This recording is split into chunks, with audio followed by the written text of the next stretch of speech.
A produção de uma das frutas queridinhas dos brasileiros, o morango, vem causando preocupação. Seu cultivo no solo deixa o fruto mais vulnerável à infestação de pragas, como consequência ao aumento do uso de agrotóxicos, o que pode ser prejudicial à saúde do consumidor e do próprio produtor. Nessa edição do programa, fomos ao município de Nova Friburgo, localizado na região serrana do Rio. A cidade, que se destaca na produção de morangos, vem apostando em técnicas mais sustentáveis, que diminuem o uso de pesticidas e reduzem os impactos ambientais. Quer entender mais sobre o assunto e saber de que forma a sustentabilidade pode impactar na economia? Então vem com a gente no Rio em Foco, que começa agora.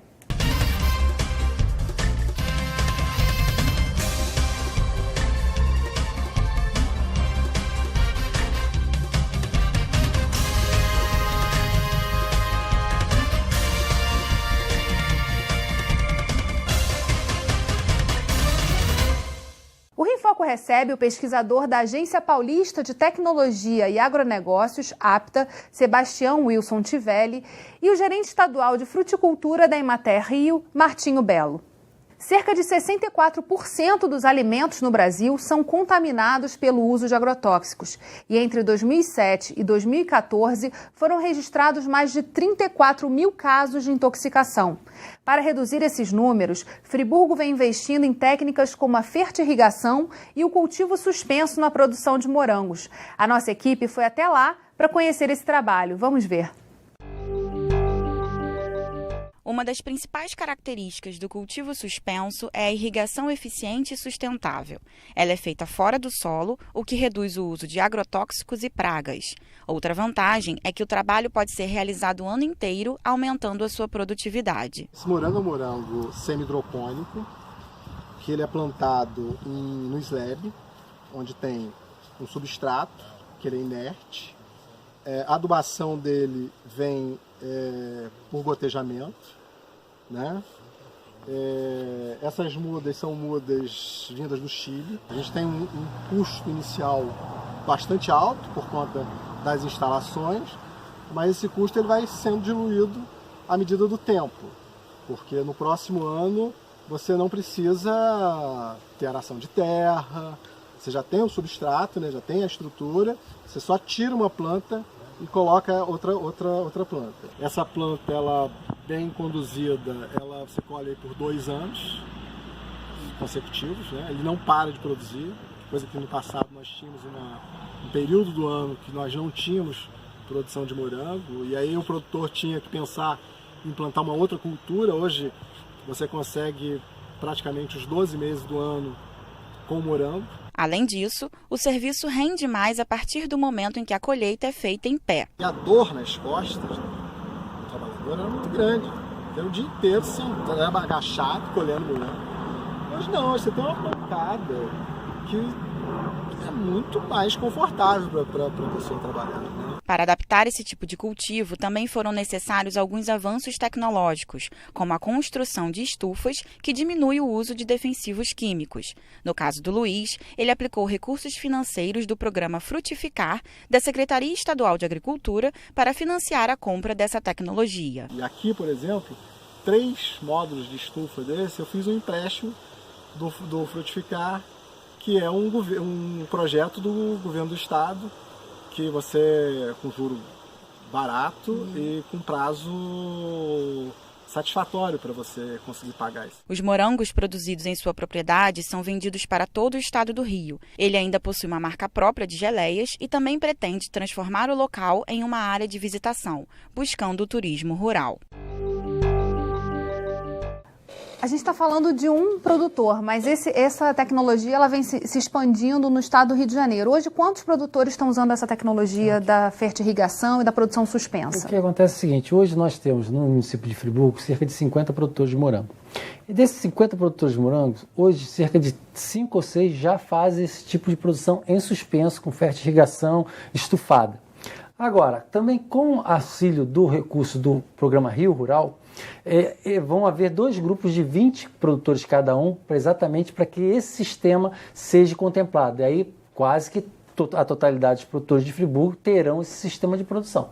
A gente está falando de uma produção sustentável, que é diferente da produção orgânica. Você poderia explicar para a gente quais são as diferenças principais dessa produção sustentável para a orgânica?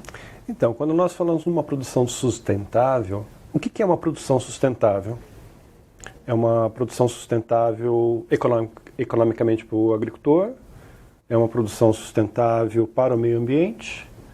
Na agricultura orgânica, nós temos exatamente definido o que é uma produção orgânica, seja de morango, seja do que for que a gente esteja falando. Quando nós falamos numa produção orgânica, as imagens que nós vimos em Nova Friburgo, ela não pode ser uma produção orgânica, porque dentro do sistema de produção orgânica, a lei coloca que nós temos que privilegiar a formação do solo a longo prazo. E ali nós não temos solo. Dentro da Comissão de Produção Orgânica, nós estudamos esse assunto em 2016, porque queria-se verificar a possibilidade de ter esse sistema como sendo orgânico, assim como o hidropônico. E a conclusão que se chegou que não é possível de se ter esse sistema num sistema orgânico, porque nós não temos solo. Mas poderia ser também, na verdade, pensando em transições, né, e do tempo que se leva para tornar o solo orgânico, poderia ser uma opção para o produtor, começar a fazer esse cultivo suspenso enquanto está se tratando o solo. Isso é possível?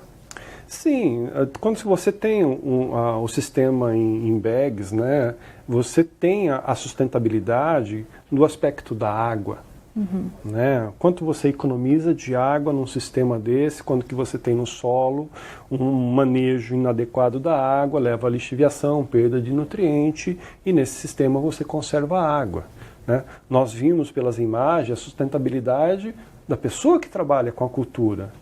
Imagine você trabalhar agachado num canteiro durante todo o dia, colhendo os morangos, fazendo os tratos culturais que forem necessários, enquanto que você pode trabalhar em pé nesse sistema. Então você tem diferentes tipos de sustentabilidades, né? Seja orgânico, seja sustentável, né? É importante a gente olhar esses aspectos. Agora, em termos de valor do produto, há diferença? Porque a gente sabe que a questão da rastreabilidade e do orgânico é muito por uma questão de segurança também, de você não estar comendo um alimento que está contaminado pela quantidade enorme de agrotóxicos que se usa. Em morango, parece que assim, ao mesmo tempo que é queridinho, também é reconhecido por essa questão da insustentabilidade. O grande problema de uma rosácea, que é o morango, é exatamente que isso afeta muitas doenças. Como você acabou de falar, doença de solo, o morango é pródigo em doenças de solo.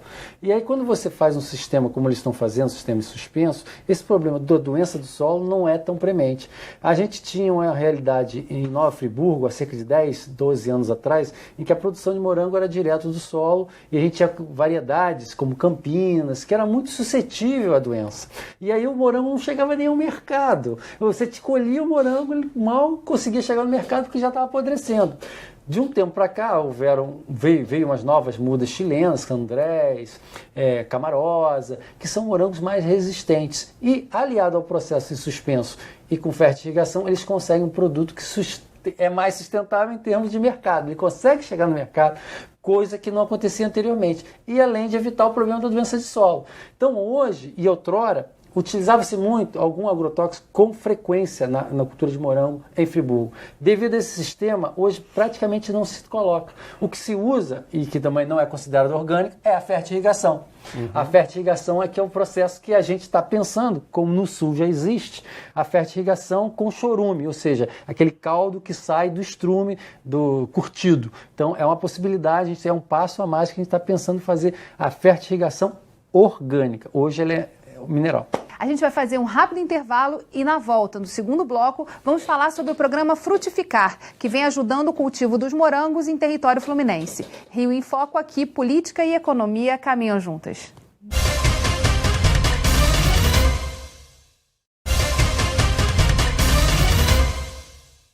Voltamos com Sebastião Wilson e Martinho Belo. O cultivo fora do solo teve incentivo e financiamento do programa Frutificar, como nós vimos na matéria no primeiro bloco. Você podia falar um pouco mais, Martinho, sobre como esse projeto funciona e quantos produtores estão envolvidos nele hoje? Claro, sim. O projeto Frutificar entrou na atividade de morango na época da tragédia. O que aconteceu? Naquela época, os produtores perderam parte de suas propriedades e grande parte de suas produções. Acontece que, para a continuidade do processo produtivo, haveria obrigatoriedade, a necessidade de comprar novas mudas, essas mudas que eu estou te falando que é do Chile. E aí eles estão totalmente descapitalizados. Imagina, a cidade toda debaixo de terra, os produtores mal tendo como escoar a produção, e aí entrou o Frutificar. O Frutificar é um programa do governo estadual desde 2000, e financia até 100 mil, com juros de 2%, e aí conseguiu contemplar os produtores de morango. No primeiro momento foram 5 ou 6 produtores de morango que pegaram esses recursos, e no segundo ano mais uma quantidade desse mesmo porte. Com isso, conseguiu-se resgatar a produção, ou seja, eles compraram a muda de morango, voltaram a produzir. Paralelo a isso, foi feito um trabalho muito bom das estradas da produção, que é um segmento nosso, dentro da Secretaria de Estado de Agricultura, em que viabilizou o escoamento, porque eles não tinham escoamento. Então, aquele ponto foi nevrálgico. A partir daquele momento, o morango começou a consolidou. Tempos mais à frente, um ano, 2 anos depois, o morango virou marca coletiva, num trabalho magnífico do SEBRAE, marca coletiva do Instituto Nacional de Propriedade Intelectual, e hoje a Morango, essa associação que nós vimos ali, um dos produtores, que ele é vice-presidente, ela é uma referência nacional. É muito importante essa troca de experiências e falar também de experiências de outros estados. A APTA vem trabalhando em parceria com a SNA também na capacitação de produtores no estado do Rio de Janeiro. E Nova Friburgo é um espaço que vocês organizaram uma capacitação. Como vem acontecendo essa troca de experiências e qual é a receptividade desses produtores do estado do Rio?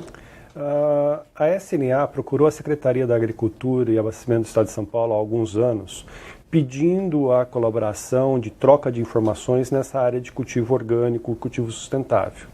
Essa parceria ela se concretizou há alguns anos atrás com a publicação de um material para tomate e agora, em 2017, com a publicação de uma apostila para os agricultores de como produzir morangos orgânicos e uma outra de como produzir milho orgânico. Então, essa troca entre os estados acaba ocorrendo, permitindo com que se traga um pouco do que é feito dentro da APTA em São Paulo, aqui para o estado do Rio de Janeiro. E como é esse processo? Se tornar orgânico, a gente tinha falado isso no primeiro bloco, leva um tempo, né? Como é feito esse trabalho junto do produtor lá no estado de São Paulo? Dentro do estado de São Paulo, nós temos nesse momento um protocolo de boas práticas agroambientais que busca fazer um caminho com esse agricultor para que ele, aderindo de forma voluntária, um dia, se quiser, venha a ser orgânico, desde que respeite um prazo de 5 anos para isso. Ele precisa estar associado com um técnico, né, para poder ter essa orientação e fazer todo o acompanhamento das boas práticas agroecológicas. E isso é uma ação da Secretaria? Essa é uma ação da Secretaria da Agricultura e Abastecimento e da Secretaria do Meio Ambiente, junto com uma associação de agricultores orgânicos e uma associação de consumidores. Como é esse processo no Rio de Janeiro? O Rio de Janeiro é um pouco parecido com o de São Paulo. A gente pode ter a chancela diretamente de uma certificadora, que é um custo mais elevado. Você pode fazer o sistema participativo de garantia. O que é o sistema? Que é o que está sendo mais utilizado. Um grupo de agricultores que já produzem, alguns já produzem orgânico, eles já produzem orgânico entre si. Se alguém quiser agregar, ele vai entrar num processo de transição. E aí o próprio grupo é que vai referendar com técnicos basicamente da Bio, que é a principal organização que referenda esse grupo. É similar ao de São Paulo. De São Paulo é um pouquinho mais complexo, porque eles conseguem chegar até a nível de venda, né, de consumidor e de venda. O nosso é mais na base produtiva mesmo. A gente tem vários grupos de SPG no estado todo, tem em Petrópolis, Areal, Nova Friburgo, Rio Bonito. Então a gente tem vários grupos que boa parte deles nasceram naquela mandala que a gente estava conversando anteriormente, lá do SEBRAE, que é aquela situação toda, e hoje já são grupos já quase que consolidados, precisando exatamente esse pulo, que é exatamente a comercialização. Quando a gente fala de agricultura no estado do Rio de Janeiro, é muito comum ouvir esse termo de transição agroecológica. Do que a gente está falando exatamente? Só para esclarecer o nosso telespectador. Basicamente, o que é? Existe um método convencional de produção. Você produz utilizando vários insumos químicos de maneira genérica.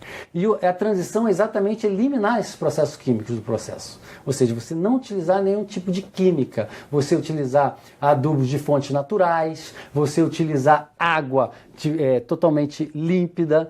O processo também tem que ser justo, não pode você explorar a mão de obra, tem que ser uma coisa justa. Então, esse é um processo de transição. Ele, no primeiro momento, ele não está apto, mas com o tempo, ele vai, entre aspas, desintoxicando a lavoura dele. E ele também não pode ser produzido numa área em que é afeto a agrotóxico na circunvizinhança, porque isso vai afetar. Então, tudo isso demanda um tempo, que o meu colega falou 5 anos. No estado do Rio, via de regra, que eu... caso não esteja enganado, são 2 anos que a gente consegue chegar ao nível de transição, mas sendo bastante rigoroso, não deixando nenhum contaminante nesse processo. Agora, esse é um tema que, assim, o foco do consumidor também ajuda a impulsionar esse mercado, quer dizer, e essa transição, porque é uma preocupação muito grande, muito maior hoje do que antigamente em relação a essa questão dos agrotóxicos. Né? Sim, a gente precisa ter em mente que no período de transição, o agricultor ele não é nem orgânico e nem convencional. Então, normalmente ele tem um período onde cai a qualidade do produto dele, cai a produção, né, e ele tem dificuldade de acessar o mercado. E como a gente pensa, e como é que se trabalha essa questão, essa transição também, para que ele possa se sustentar e conseguir chegar ao produto orgânico? Dentro do protocolo de boas práticas agroambientais em São Paulo, nós olhamos por esse lado, porque nós temos uma associação de consumidores juntos, né, fazendo com que, num trabalho junto com prefeituras locais, junto com o próprio Estado, permita, através de leis, né, que o Estado, que o município adquira esse produto em transição, né, pagando um diferencial de preço para o agricultor. A gente no Rio de Janeiro já teve muito problema com essa questão do agrotóxico em Teresópolis, uma ação forte do Ministério Público também, buscando esclarecer os produtores. E muito se falou que às vezes era por falta de informação que se usava o agrotóxico além da necessidade, muito Sim. mais, enfim.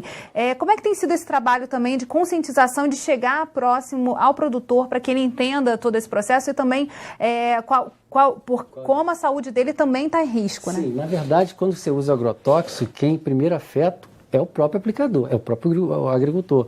Então, isso nós, enquanto Emater, fazemos várias campanhas no estado como um todo, exatamente colocando para eles quão perigoso é você fazer a aplicação sem a devida proteção e fora dos parâmetros, ou seja, fora do período de carência, se aplicar hoje a carência de 7 dias e botar isso para vender, ou seja, o consumidor vai estar afeto àquele produto contaminado. Então, a Emater tem feito esse trabalho, inclusive ajudado pela Pesagro também, que é um órgão de pesquisa do Estado, no sentido de conscientizar. Lógico, são muitos agricultores, a gente muitas das vezes não consegue, e com certeza não consegue atingir a totalidade, mas uma grande parte já tem melhorado bastante. E quando você fala de agrotóxico, não é só agrotóxico, também tem a água. Às vezes utiliza uma água de péssima qualidade, água até de esgoto. Então a gente já identificou algumas situações e já esclarecemos, e aí isso melhorou sobremaneira. Parar de utilizar água residual para uma água de qualidade. Aqui no Rio, como em São Paulo, deve estar ocorrendo que o próprio consumidor chega ao seu agricultor na feira, onde ele tem o contato, e está pedindo um produto orgânico, um produto sustentável, um produto agroecológico. A gente vai fazer um rápido intervalo e voltamos. No próximo bloco vamos falar do uso da tecnologia também no combate inadequado dos agrotóxicos. Não saia daí. Rio em Foco aqui, política e economia caminham juntas.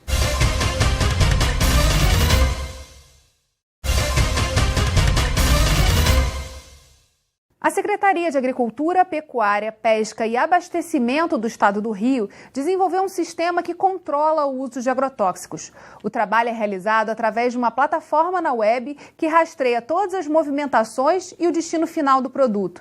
Quem explica é o coordenador do controle de agrotóxicos, Leonardo Vicente. O Rio de Janeiro está indo de encontro a uma tendência nacional, que é a utilização de sistemas informatizados para a inteligência do controle de agrotóxicos. Nós temos um site no qual qualquer cidadão pode ter acesso às informações contidas dentro da área de consulta pública. Então lá tem os produtos que são autorizados para serem utilizados e comercializados dentro do estado do Rio de Janeiro, e os profissionais também que vão fazer a emissão das receitas agronômicas podem ter acesso ao conteúdo das bulas dos produtos e realizar a sua recomendação de forma adequada. Conforme é previsto em lei, o sistema é compartilhado com os órgãos da Secretaria de Meio Ambiente, de Saúde e o próprio Ministério Público. Qualquer problema que foi identificado pela fiscalização, a fiscalização mapeia pelo sistema e depois vai até o local, no campo, e verifica a real utilização dos produtos. Se tiverem de acordo com tal legislação, o produtor é feito um auto de vistoria e está tudo sim, bem. Encontrado uma irregularidade, o produtor é autuado e o profissional também que fez essa recomendação também é autuado. A gente está falando aí de um trabalho mais próximo também da produção, olhando de fato, fiscalizando esse produto, que é um papel da Emater fazer. Na verdade, o que é a Defesa Sanitária? Ela faz um trabalho no sentido de que esse trabalho mostrado pelo colega é exatamente você ter a especificidade, ou seja, o produtor saber exatamente qual produto vai usar em que situação. Porque muitas das vezes, o que acontece? Às vezes o produtor desavisado utiliza um produto que o vizinho usou e que muitas das vezes não vai resolver o problema e vai gerar contaminação. Então esse trabalho é fundamental para que você tenha exatamente a utilização precisa do agrotóxico.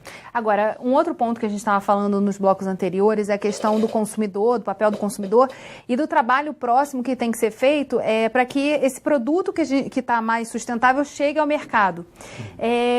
Quais são as formas hoje que a gente tem, baseadas na legislação, que fomentam isso, fomentam esse processo de entrega ao consumidor de um produto melhor, mais sustentável? A gente vê, assim, de primeira vista, a questão da entrega para as escolas, PNA e PA, porque eles já destinam um determinado parcela dessa compra para produtos orgânicos. E isso é uma motivação, sem sombra de dúvida, de grande importância. Assim, a nível federal, eu vejo, assim, claramente essa lei, essa ação. Agora, a nível estadual e municipal, poderiam ter agregados a mesma situação para escolas municipais. Mas vamos ver até que ponto a gente pode avançar, porque precisa disso. Como o colega falou, o produtor está no sistema convencional, ele fica para transição. E transição, ele perde produção. E como é que ele vai colocar esse produto no mercado? Até chegar no orgânico. O orgânico já é cristalizado, já é consolidado. Ele consegue, via de regra, 20% a 30% do valor a mais na sua produção. Mas e em transição? Como é que está? Como é que fica? Aí, nesse ponto, é ao papel das compras públicas a impulsionar esse mercado. Perfeitamente. A desenvolver esses agricultores, né, para que ele possa atingir a demanda do mercado. Né? E hoje, aliando a pesquisa junto à demanda do mercado, nós temos um campo muito grande para avançar, que é o controle biológico de pragas e doenças no cultivo sustentável, mesmo no cultivo orgânico. O que é esse controle biológico? Nós temos, por exemplo, um fungo de solo chamado tricoderma, né, que é aplicado no solo, ajuda a proteger o sistema radicular das plantas, ajuda na mineralização de nutrientes para essa planta, ajuda na precocidade dessa planta. Nós temos ácaros predadores que podem ser utilizados no controle do ácaro rajado, que é uma das importantes pragas que nós temos na produção em ambiente protegido, sem a necessidade de aplicar nenhum agrotóxico. Mas aí, de novo, é a tecnologia, né? É a tecnologia chegando ao agricultor. E tem custo isso, né? O Estado tem um papel também de ajudar nesse processo, não só de esclarecer para o produtor o que ele precisa fazer, mas também de ajudar a fomentar que ele adote as melhores práticas? A assistência técnica, levar essas informações até o agricultor é papel do Estado. Né? Não adianta as universidades, os institutos de pesquisas desenvolverem essa tecnologia e ela ficar guardada lá numa publicação de um artigo, ficar guardada no laboratório. Né? Hoje nós temos inúmeras biofábricas no Brasil produzindo esses inimigos naturais, e eu citei apenas dois aqui, citei o tricoderma, citei o ácaro rajado, o ácaro predador, né, para controlar o ácaro rajado, que está à disposição de qualquer agricultor no Brasil. A gente tem uma característica no Rio de Janeiro, que é uma concentração de universidades, centros de pesquisa no território. Em relação à relação com a agricultura, isso já acontece? A gente tem essa proximidade também da agricultura desses pesquisadores? A gente basicamente temos a UENF e a Universidade Federal Rural na campo de agricultura. Na campo de pecuária tem a UF também. a gente vê algumas ações dessas universidades. A gente poderia potencializar isso junto com a extensão rural, com a própria pesquisa. Você tem a Pesagro, tem a Embrapa também, que também já faz um trabalho nessa linha, principalmente lá em Friburgo. Então a gente já tem isso, podemos potencializar, devemos potencializar. E eu gostaria só de pegar um gancho no que o Tivelli falou. Um dos grandes problemas lá atrás, de a gente também fazer agricultura orgânica, é a falta de produto para utilizar na agricultura orgânica. Hoje, como ele falou bem, nós temos muitas biofábricas, né? Vários produtos, como o tricoderma, que o produtor de morango que vocês viram lá no VT ali, já usa. Outrora isso não era uma realidade. Hoje a gente tem bastante produto, então fica mais fácil a gente fazer essa transição. Bem, infelizmente o programa chegou ao fim, a gente só falou um pouquinho de morango, mas também para falar um pouco da produção do Rio de Janeiro no interior, né, e conhecer um pouco do que a gente está fabricando e como está acontecendo essa transição. Obrigada, Wilson, obrigada, Martinho, e obrigada a você, telespectador, que acompanha a nossa programação. Você já segue a gente nas redes sociais? Então aproveita para seguir Facebook, Instagram e Twitter. Se quiser enviar dúvidas ou sugestões, o nosso e-mail é rioinfoco@lerj.rj.gov.br e nosso WhatsApp 21 988 90 4709. A gente se vê no próximo programa. TV Alerj, o canal do povo fluminense.